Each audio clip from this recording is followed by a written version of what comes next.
ఏపీలో ఇళ్ల స్థలాలకు సంబంధించి కీలక అప్డేట్ అయితే రావడం జరిగింది. 3 జిల్లాల్లో పేద, బలహీన వర్గాలకు ఇళ్ల స్థలాలు. విశాఖపట్నం, విజయనగరం, అనకాపల్లిలో దాదాపు 2000 ఎకరాల భూ సమీకరణ అయితే చేయబోతూ ఉన్నారు. మనకి పేదలు, బలహీన వర్గాలకు సొంతింటి కలను సాకారం చేసేందుకు విశాఖపట్నం, విజయనగరం, అనకాపల్లి జిల్లాల్లో భూ సమీకరణ పథకాన్ని అమలు చేయాలని ప్రభుత్వం నిర్ణయించింది. ఈ మేరకు 3 జిల్లాల్లో మొత్తంగా 2000 ఎకరాలు సమీకరిస్తున్నారు. ఇందుకోసం ప్రత్యేక అధికారులను కూడా నియమిస్తూ పురపాలిక, పట్టణాభివృద్ధి శాఖ ముఖ్య కార్యదర్శి గారు అయితే ఉత్తర్వులు జారీ చేశారు. Visakha metropolitan regional development authority పరిధిలో భూ సమీకరణ కోసం విశాఖ కలెక్టర్ చైర్మన్గా ప్రభుత్వం నియమించిన కమిటీ అయితే ఉంటుంది. విశాఖపట్నం, అనకాపల్లి, విజయనగరం జిల్లాలో 6 మండలాల్లో అందుబాటులో ఉన్న భూముల వివరాలు నివేదిక అయితే పేర్కొంది.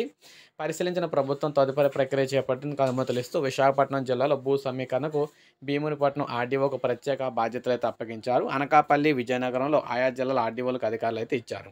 ఇక భూ సమీకరణ ఎక్కడెక్కడ జరుగుతుందంటే విశాఖపట్నం జిల్లా ఆనందపురం మండలంలో గిరిజాల, సొంటియాం, అదేవిధంగా బీడీపాలెం, పద్మనాభం మండలం కొట్టవాడలో మొత్తం దాదాపు 1132 ఎకరాలు అయితే సమీకరిస్తున్నారు.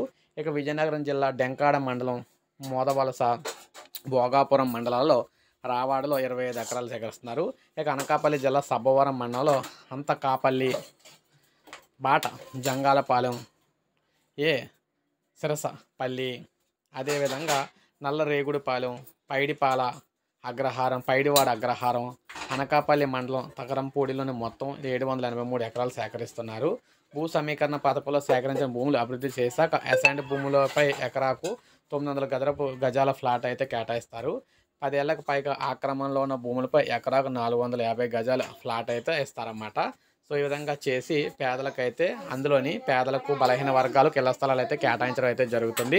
ఎవరి దగ్గర అయితే భూమి సమీకరించారో వారికి ఫ్లాట్ అయితే డెవలప్ చేసి ఇవ్వడం అయితే జరుగుతుందన్నమాట. సో ఇది మనకి తాజా సమాచారం. ఒక లైక్ చేయండి, సబ్స్క్రైబ్ చేసుకోవద్దు, మన ఛానల్ సబ్స్క్రైబ్ చేసుకొని ఫాలో అవుతానండి.